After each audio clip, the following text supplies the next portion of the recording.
Hey there, this is Jareen Khan. একটা গল্প শুনবেন?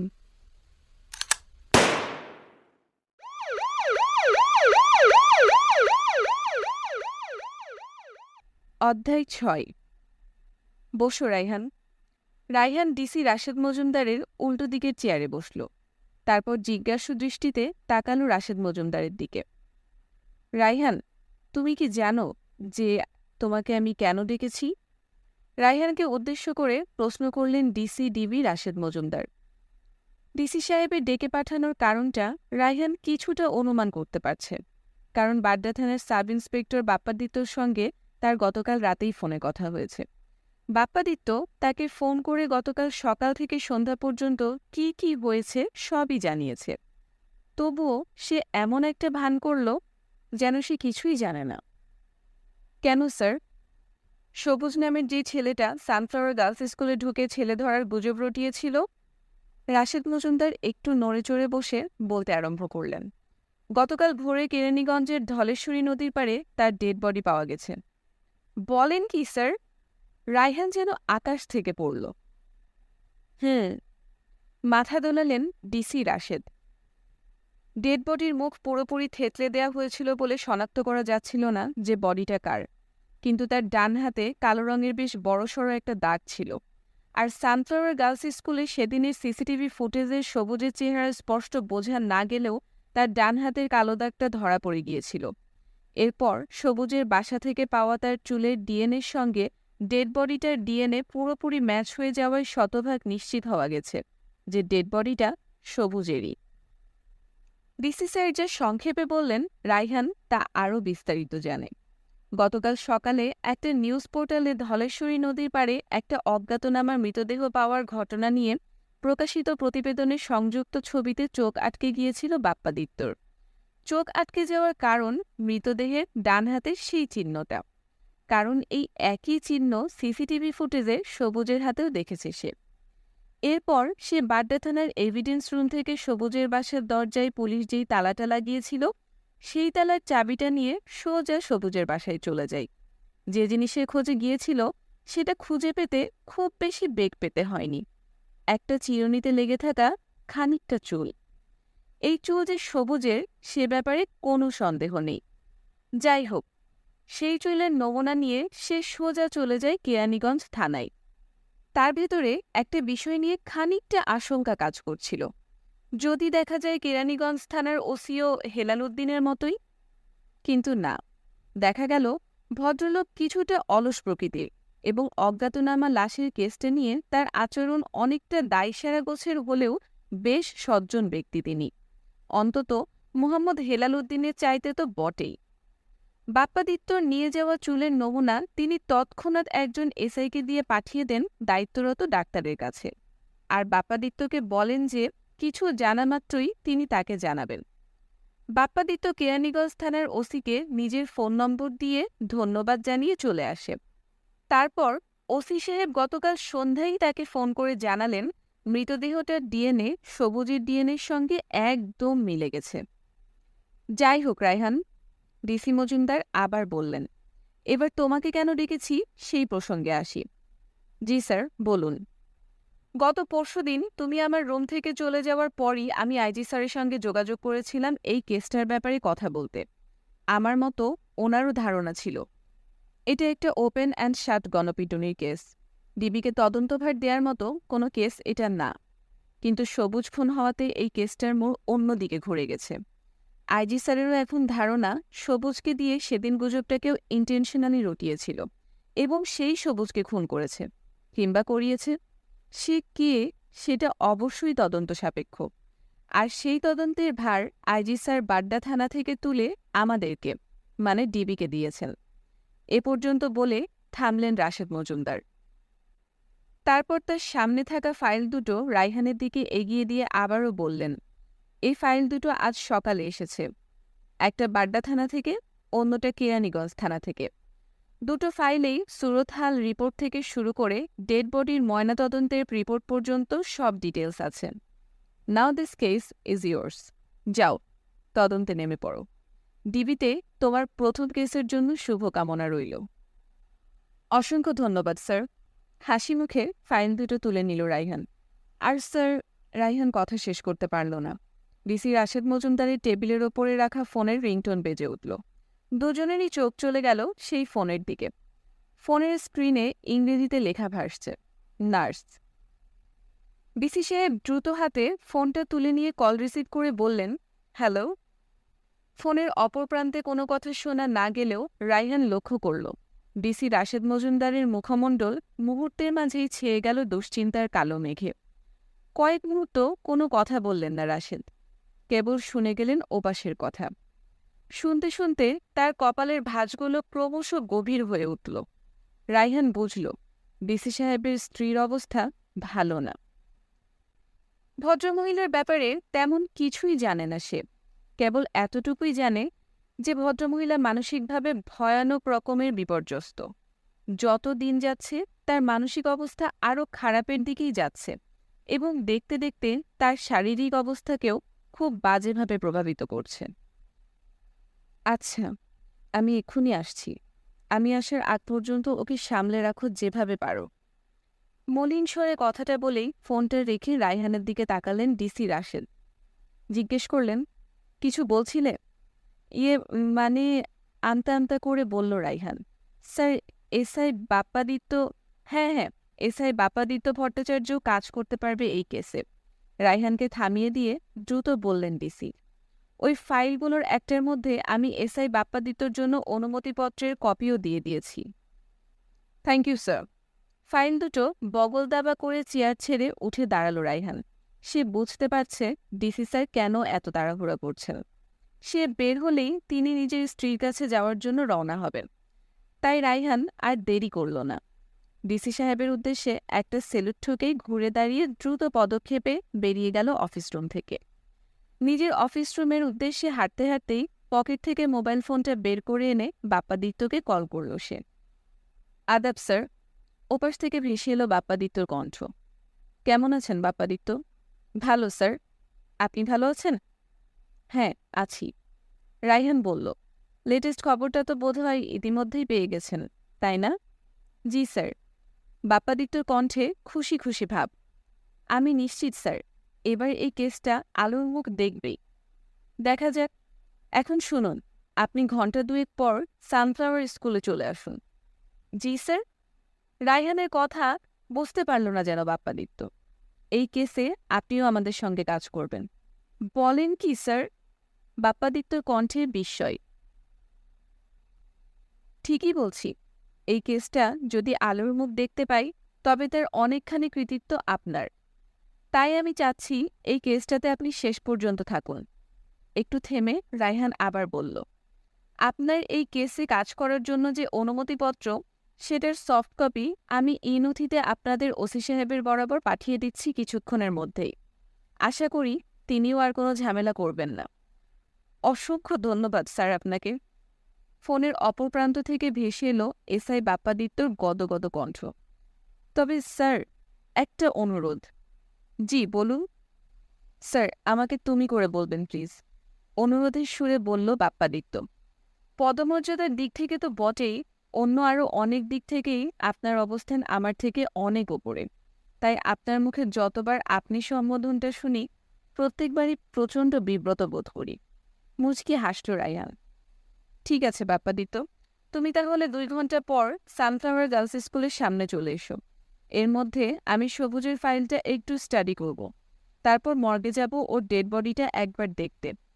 ওখান থেকে আমি আর আমার টিম সরাসরি সানফ্লাওয়ার স্কুলে চলে আসব। সেখানেই দেখা হচ্ছে তাহলে। Okay sir. অধ্যায় 7। পুলিশকে আগেও বলেছি। সানফ্লাওয়ার গার্লস স্কুলের প্রধান শিক্ষক ইরফান আহমেদ বলতে লাগলেন। ভদ্রমহিলা সেদিন এসেছিলেন মূলত তার 3.5 বছরের বাচ্চা মেয়েটাকে এখানে প্লে গ্রুপে ভর্তি করানোর ব্যাপারে কথা বলতে। তিনি বলছিলেন যে মেয়েটার বাবার সঙ্গে তার ছাড়াছাড়ি হয়ে গেছে। এখন মেয়ের সমস্ত দায়িত্ব তাকেই পালন করতে হবে। এজন্য তিনি ছোটখাটো একটা চাকরিও নিয়েছেন। তিনি অফিসে যাওয়ার সময় মেয়েকে স্কুলে দিয়ে যাবেন, আর ছুটির পর তার ভাই এসে নিয়ে যাবে। তো মাঝখানের পুরোটা সময় তার মেয়ে এখানে নিরাপদ কিনা সে ব্যাপারে তিনি জানতে চাচ্ছিলেন। আমি তাকে আশ্বস্ত করে বলেছিলাম, ছোট ক্লাসের অনেক বাচ্চার অভিভাবকেরা বাচ্চাদেরকে স্কুলে নিয়ে এসে ছুটি হওয়ার আগ পর্যন্ত স্কুলেই বসে থাকেন ঠিকই, কিন্তু তার মানে এই নয় যে বাচ্চারা এখানে নিরাপদ না। ক্লাস 3 এবং নিচের ক্লাসের বাচ্চাদেরকে ছুটির আগে স্কুল কম্পাউন্ড থেকে বের হতেই দেওয়া হয় না। ছুটির পরে কিংবা কখনো কখনো ইমার্জেন্সি থাকলে ছুটির আগে কোনো বাচ্চাকে যদি তার অভিভাবক নিতে আসেন, শুধুমাত্র তখনই বের হতে দেওয়া হয়। এরপর এলো খরচপাতির প্রসঙ্গ। সে বিষয়েও বিস্তারিত কথা হলো। আর তারপর যেই আমি স্কুলে ভর্তির প্রক্রিয়া ব্যাখ্যা শুরু করলাম, ঠিক তখনই সবাই মিলে দরজা ভেঙে হুড়মুড় করে ভেতরে ঢুকে পড়ল। এরপরে কি হলো তা তো জানেনই অফিসার। কথা শেষ করে একটা দীর্ঘশ্বাস ছাড়লেন ইরফান আহমেদ। কেশে একটু গলাটা পরিষ্কার করে নিল প্রধান শিক্ষকের টেবিলের উল্টো দিকে বসা রায়হান সিদ্দিকী। তারপর জানতে চাইল, আচ্ছা, উনি কি একটু নার্ভাস ছিলেন, কিংবা ওনার আচার আচরণে এমন কিছু কি চোখে পড়েছিল আপনার যা সন্দেহজনক? একটু ভেবে বলুন। না অফিসার। খানিক ভেবে না সুযোগ মাথা নাড়লেন প্রধান শিক্ষক। সেরকম কিছুই মনে হয়নি আমার। তার আচরণ যথেষ্ট স্বাভাবিক ছিল। এমনকি তার মতো একজন মহিলা কোনো পরিস্থিতিতেই নার্ভাস হতে পারেন বলে আমার মনে হয় না। বরং তার সঙ্গে অল্প সময় কথা বলেই আমার মনে হয়েছিল তিনি যথেষ্ট দৃঢ়চেতা একজন মহিলা। কপালে চিত্তার ভাঁজ পড়ল ভদ্রলোকের। গম্ভীর হয়ে উঠল মুখমণ্ডল। আমার বুঝে আসে না, এরকম একজন মানুষকে ছেলে ধরা সন্দেহ করে এতগুলো মানুষ কিভাবে তার উপরে ঝাঁপিয়ে পড়তে পারে। Mass hysteria. ডান হাতের তালু দিয়ে নিজের থুতনি ডলতে ডলতে আপন মনে বিড়বিড় করল রায়হান। ঘাড় ঘুরিয়ে একবার পিছনে দাঁড়িয়ে থাকা ডিবির সাব ইন্সপেক্টর বাদলের দিকে তাকাল সে। চুপচাপ দাঁড়িয়ে থেকে ছোট একটা নোটবুকের সমস্ত কথোপকথন টুকে নিচ্ছে সে। যদিও রায়হান নিজেও নিজের ফোনের রেকর্ডার চালু করে রেখেছে সেই শুরু থেকেই। আবার প্রধান শিক্ষক ইরফান আহমেদের দিকে তাকাল সে। আচ্ছা, আপনাদের এই স্কুলের সব শিক্ষকদের সঙ্গে একবার কি কথা বলতে পারি আমি? অবশ্যই পারেন অফিসার, মাথা ঝাঁকালেন প্রধান শিক্ষক। কখন কথা বলতে যাচ্ছেন? এখনই। এখনই? এখন তো বেশিরভাগ টিচাররাই ক্লাস নিচ্ছেন। একটু ইতস্তত করলেন ভদ্রলোক। পর মুহূর্তেই আবার বললেন, আচ্ছা, অসুবিধা নেই, আমি সবাইকে ডেকে পাঠাচ্ছি। কথাটা বলেই নিজের টেবিলের নিচে থাকা বেলটা চেপে দিলেন তিনি। মিনিট খানেকের মধ্যেই প্রধান শিক্ষকের কার্যালয়ের দরজা সামান্য ফাঁক করে ভেতরে উকি দিল কম বয়সী একজন দপ্তরি। আসসালামু আলাইকুম স্যার, ডাকছিলেন? হ্যাঁ রফিক, ডেকেছি, বললেন ইরফান। সব টিচারদেরকে গিয়ে বলো আমি ডেকেছি, এমনকি যারা ক্লাস নিচ্ছেন তাদেরকেও বলো এখনই আমার রুমের সামনে আসতে। আচ্ছা স্যার। দপ্তরি রফিক দরজা ভিজিয়ে দিয়ে চলে যাচ্ছিল। তখনই রায়হান ডেকে উঠল, 1 মিনিট রফিক সাহেব, একটু এদিকে আসুন তো। রফিক এগিয়ে এলো রায়হানের কাছে। বে স্যার, কতদিন হলো আপনি এই স্কুলে দপ্তরির কাজ করছেন? এক মুহূর্ত সময় নিয়ে মনে মনে হিসেব করল দপ্তরি। তারপর জবাব দিল, স্যার কি 4.5 বছরের মতো হইব স্যার। থাকেন কোথায়? আমি স্যার এই স্কুলের পিছেই একখান ঘর ভাড়া নিয়ে থাকি। আচ্ছা, পরিবারে কে কে আছে? আমার বউ আর আম্মা স্যার। এখানে চাকরি নেওয়ার আগে কোথায় ছিলেন? আগে একটা মুদি দোকান চালাইতাম স্যার। দুহাত কচলাতে কচলাতে বলতে লাগলো সানফ্লাওয়ার স্কুলের দপ্তরি। সেই ব্যবসায় লস খাইয়া দোকান বেচা দিতে হয়েছিল। আমার বউ আবার হেড স্যারের বাড়িতে কাম করত। ওর কথাতেই হেড স্যার মায়া কইরা আমার এইখানে চাকরি পাওয়াই দিছেন। বুঝলাম। গম্ভীর ভঙ্গিতে মাথা নাড়ল রায়হান। পর মুহূর্তেই জানতে চাইল, তা সবুজকে কি আপনি আগে থেকেই চিনতেন, নাকি সবুজ ওর বাবার সবজির দোকানে বসা শুরু করার পর থেকে চেনেন? রায়হানের প্রশ্নে অবাক হলো যেন দপ্তরি রফিক। আমি খবর পেয়েছি যে আপনি প্রায় কাজকর্ম না থাকলে বাইরে গিয়ে সবুজের সঙ্গে আড্ডা দিতেন। অন্ধকারে একটা ঢিল ছুঁড়ে দিল রায়হান। বিশ্বাস করেন স্যার, রফিক হাত জোর করে অনুনয় সুরে বলল, সবুজের লগে আমার কোনো সম্পর্ক নাই। মাঝে মধ্যে হাতে কাম কাজ না থাকলে আমি স্কুল থেকে বাইর হইয়া সবুজের দোকানের পাশের চায়ের দোকানে চা খাইতাম। আর সবুজেরও দোকানে কাস্টমার না থাকলে ওইখানে আইসা বিড়ি খাইতো। তখন একটা দুইটা কথা হইতো। আর মাঝে মধ্যে বাসায় যাওয়ার সময় ওর দোকান থেকে আমি সবজি কিনা নিয়ে যাইতাম। এর বাইরে ওর লগে আমার আর কোনো যোগাযোগ আসিল না, স্যার। শুনলাম গত সপ্তাহে গণপিটুনির সেই ঘটনার কিছু সময় আগেও আপনি ওই দোকানে চা খেতে গিয়েছিলেন। তখন কি সবুজের সঙ্গে কোনো কথাবার্তা হয়েছিল আপনার? এসিডিবি রায়হান সিদ্দিকী আরও একবার ঢিল ছুড়ল অন্ধকারে। স্যার, এই কথা আপনারে যে কইছে হে ডাহা মিছা কথা কইছে। চোখ বড় বড় হয়ে গেল দপ্তরির। আগের মতোই অনুনয়ের সুরে বলল, ওই দিন আমি ভোরবেলায় স্কুলে ঢোকার পর থেকে আর বাইরই হই নাই। বডি ল্যাঙ্গুয়েজ তো বলে সত্যি কথাই বলছে, মনে মনে ভাবল রায়হান সিদ্দিকী। তারপর আবার বলল, আচ্ছা, সেদিন আপনি ভোরবেলায় স্কুলে ঢুকে আর বের হননি, বেশ ভালো কথা।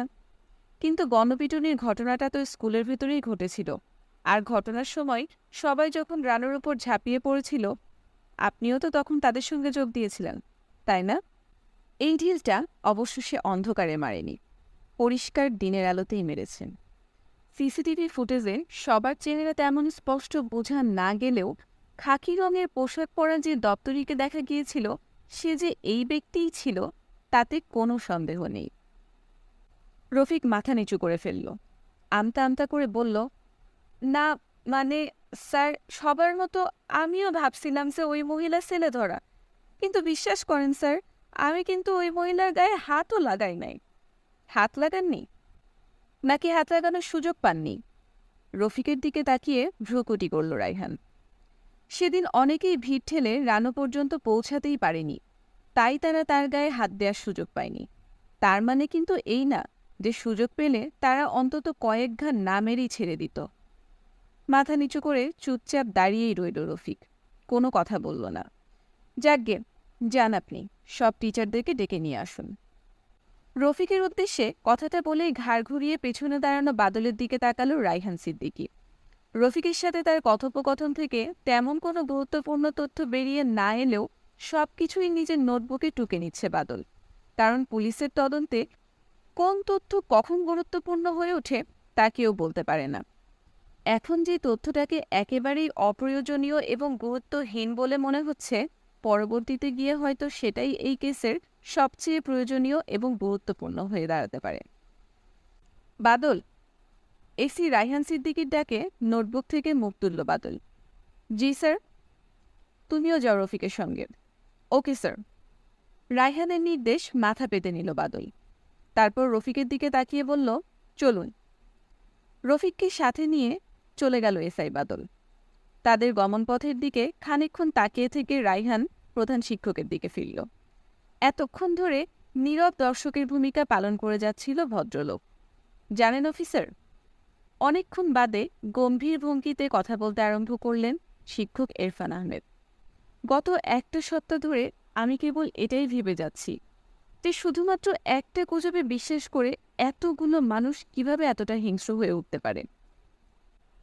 একটা দীর্ঘশ্বাস ছাড়ল রায়হান, তারপর বলতে লাগল, দেখুন হেডমাস্টার সাহেব, ছেলে ধরা সন্দেহে গণপিটুনির ঘটনা এদেশে এটাই কিন্তু প্রথম না। বিগত কয়েক মাসে সারা দেশে বিভিন্ন জায়গায় ছেলে ধরা সন্দেহে আরও অনেক নিরীহ মানুষকেই আক্রমণ করা হয়েছে। তাদের কেউ কেউ ঘটনাস্থলে মারা গেছে, কেউ কেউ মারা গেছে হাসপাতালে নেয়ার পথে, আর খুব অল্প সংখ্যক মানুষ পঙ্গুত্বের অভিশাপ নিয়ে বেঁচে গেছে। যেমন গত মাসের একটা ঘটনার কথাই চিন্তা করুন। বোরখা পরা এক মহিলা নিজের বাচ্চাকে কোলে নিয়ে হেঁটে যাচ্ছিলেন। হঠাৎ একদল লোক ছেলে ধরা বলে চিৎকার করতে করতে তার ওপরে ঝাঁপিয়ে পড়ল।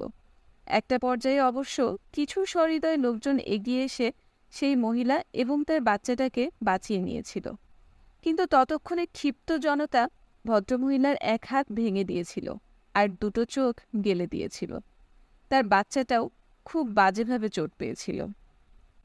হ্যাঁ, মাথা দোলালেন ইরফান আহমেদ।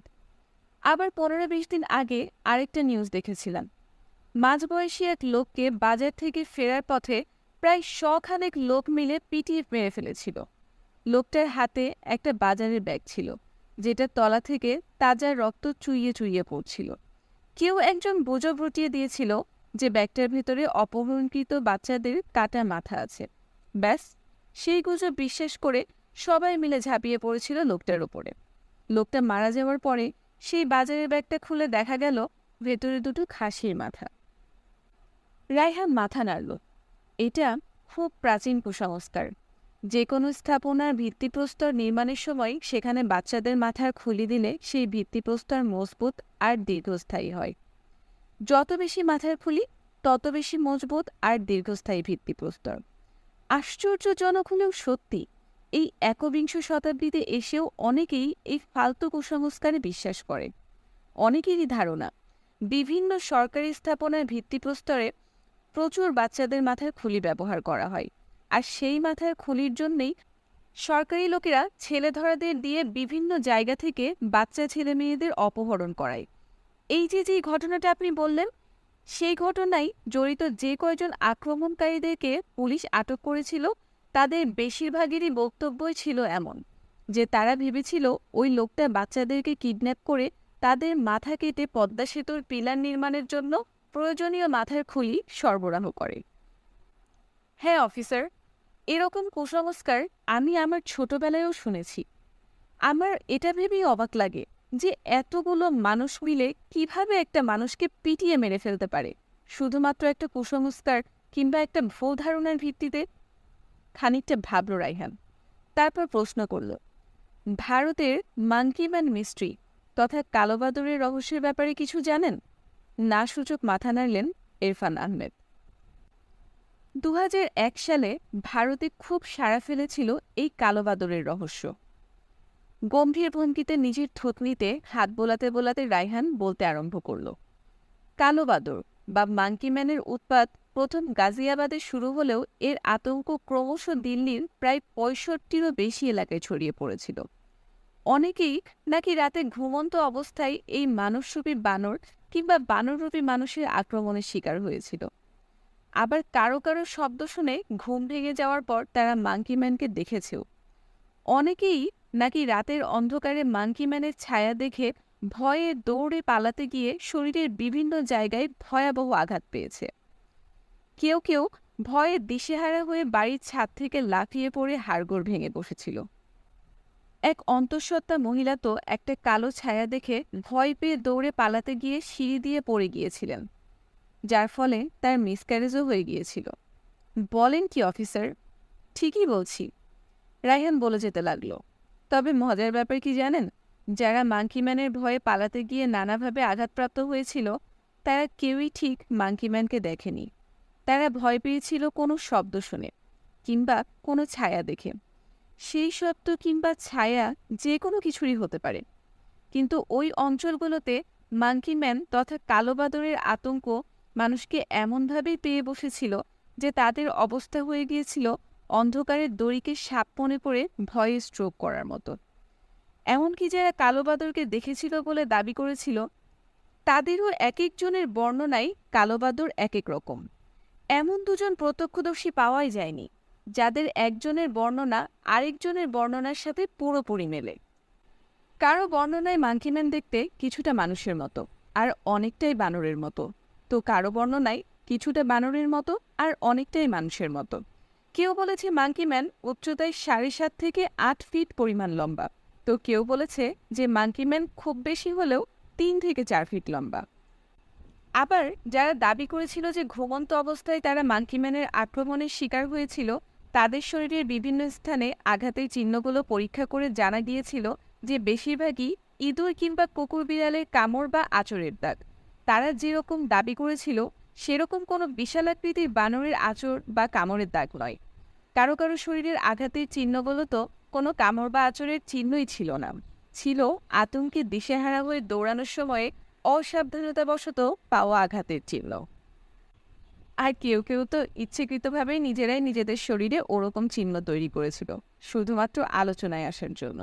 শুধু তাই নয়, মাঙ্কি ম্যানের ব্যাপারে বিভিন্ন থানায় প্রায় 369টা কল করা হয়েছিল, যার মধ্যে 303টা কলই পরবর্তীতে ফেক কল বলে প্রমাণিত হয়েছিল। এরপর দিল্লি পুলিশ ঘোষণা করল যে বা যারা পুলিশকে ফেক কল করবে কিংবা মিথ্যা গুজব ছড়াবে তাদেরকে শনাক্ত করে আইনের আওতায় এনে কঠিন থেকে কঠিনতর শাস্তি দেওয়া হবে। সেই ঘোষণার কয়েকদিন পর সত্যি সত্যি গুজব ছড়িয়ে সাধারণ মানুষকে এবং ভুয়া ফোন কল করে পুলিশকে বিভ্রান্ত করার অপরাধে কয়েকজনকে আটক করেছিল দিল্লি পুলিশ। তখনকার আদালত আটককৃত সবাইকেই বিভিন্ন মেয়াদী কারাদণ্ডে দণ্ডিত করেছিল, সেই সঙ্গে দিয়েছিল রিমান্ডে নেওয়ার নির্দেশ। তারপর কি হয়েছিল জানেন ইরফান সাহেব? কি হয়েছিল বলুন তো? কৌতূহলী ভঙ্গিতে প্রশ্ন করলেন স্কুলের প্রধান শিক্ষক। মাঙ্কিম্যানের উৎপাত হঠাৎ করেই কমে গিয়েছিল, আর বছর শেষ হতে হতে তো উৎপাত বন্ধই হয়ে গিয়েছিল। অবাক হলেন যেন ইরফান আহমেদ। তার মানে পুরো ব্যাপারটা আসলে ভুয়া ছিল? তা তো ছিলই। ধীরে ধীরে মাথা দোলালো রায়হান। তবে এই ভুয়া জিনিসটার আতঙ্ক যতদিন ভারতের ওইসব অঞ্চলে ছিল, ততদিনের জন্য ওইসব অঞ্চলের মানুষের রাতের ঘুম হারাম হয়ে গিয়েছিল একেবারে। অনেক লোক তো রাতে ঘুমানোই ছেড়ে দিয়েছিল। তারা রাত জেগে দল বেঁধে পাহারা দিত সেই মাঙ্কিম্যান বা কালো বাদরকে দেখা মাত্রই ধরে ফেলার উদ্দেশ্যে। সেই রহস্যময় কালো বাদর তো ধরা পড়েইনি, বরং বিভিন্ন এলাকায় কালো বাদর সন্দেহে অনেক নিরীহ মানুষ এই পাহারাদার বাহিনীগুলোর আক্রমণের শিকার হয়েছিল। একবার তো প্রায় ১৫০ জনের একটা দল রাতের অন্ধকারে একজন ভ্যানওয়ালাকে কালো বাদর ভেবে ঝাঁপিয়ে পড়েছিল তার উপরে। গণপিটুনি খেয়ে রীতিমতো মরণ দশা হয়েছিল সেই বেচারার। সর্বনাশ! এই যে দেখছি আমাদের দেশের মতোই অবস্থা। চোখ কপালে উঠে গেল প্রধান শিক্ষক ইরফান আহমেদের। ওখানে মাঙ্কিম্যান সন্দেহে, আর আমাদের এখানে বিভিন্ন স্থাপনায় কাটা মাথার সরবরাহকারী ছেলে ধরা সন্দেহে নিরীহ মানুষদেরকে গণধুলাই। ঘুরে ফিরে প্রায় একই রকম কেস। একদম। আর এই দুটো কেসেই একটা কমন ফ্যাক্টর কি জানেন? কুসংস্কার আর গুজবে বিশ্বাস। ওটা তো একটা ট্রিগার। কমন ফ্যাক্টরটা হলো ম্যাস হিস্টেরিয়া, বলল রায়হান গম্ভীর স্বরে। ম্যাস হিস্টেরিয়া হচ্ছে একদল লোকের এমন এক মানসিক অবস্থা, যে অবস্থায় তারা সবাই কোনো একটা অযৌক্তিক এবং অবাস্তব বিষয় বিশ্বাস করতে থাকে, এবং সেই বিশ্বাস থেকে একসঙ্গে প্রায় একই রকম অস্বাভাবিক আচরণ করতে থাকে। এর ট্রিগার হিসেবে সাধারণত কাজ করে থাকে মানসিক চাপ, অবসাদ, জীবনে বৈচিত্র্যের অভাব, সুস্থ ও স্বাভাবিক চিত্ত বিনোদনের অভাব, কুসংস্কারচ্ছন্নতা ইত্যাদি। ক্ষণিকের জন্য থামল রায়হান, তারপর আবার বলতে আরম্ভ করল। ভারতের কালোবাদরের রহস্যের কথাই চিন্তা করুন। যেসব এলাকায় কালোবাদরের উৎপাত ছিল বলে জানা গিয়েছিল, সেসব এলাকায় সে সময় বেশিরভাগ মানুষই ছিল শ্রমজীবী। পুরুষদের মধ্যে বেশিরভাগই ছিল বিভিন্ন কলকারখানার শ্রমিক, আর কেউ কেউ খুব বেশি হলেও সরকারি অফিসের কেরানির কাজ করত। অন্যদিকে মহিলাদের মধ্যে বেশিরভাগই ছিল গৃহিণী, আর খুব অল্প সংখ্যক মহিলা যারা বাইরে কাজ করত, তারা হয় গার্মেন্টস কর্মী ছিল, নয়তো ইটভাটার শ্রমিক ছিল। প্রতিটা দিনই ভীষণ কর্মব্যস্ততার মধ্যে দিয়ে কাটত তাদের। সারাদিনের কর্মব্যস্ততা যে একটা মানসিক চাপ সৃষ্টি করত তাদের উপর, সেই চাপ কিছুটা কমানোর জন্যে সুস্থ বিনোদনের মাধ্যমও তেমন ছিল না। আর এখান থেকেই জন্ম নিয়েছিল এক ধরনের অবসাদ, আর তার মধ্যে মাঙ্কিম্যানের গুজব তাদের বৈচিত্র্যহীন জীবনে এনে দিয়েছিল বৈচিত্র্য, যার কারণে এই গুজবটাকে তারা আঁকড়ে ধরেছিল এবং প্রত্যেকেই যার যার মতো করে সেটাকে ফুলিয়ে ফাঁপিয়ে তুলতে শুরু করেছিল। এক পর্যায়ে গিয়ে সেটা এমন একটা আকার ধারণ করেছিল যে তারা নিজেরাই নিজেদের গুজবে আতঙ্কিত হয়ে উঠেছিল। আর সেই আতঙ্ক থেকেই রাতের অন্ধকারে অনেক সাধারণ নিরীহ মানুষদেরকে মাঙ্কিম্যান বলে সন্দেহ করে তাদের উপরে দল বেঁধে তারা ঝাঁপিয়ে পড়ত।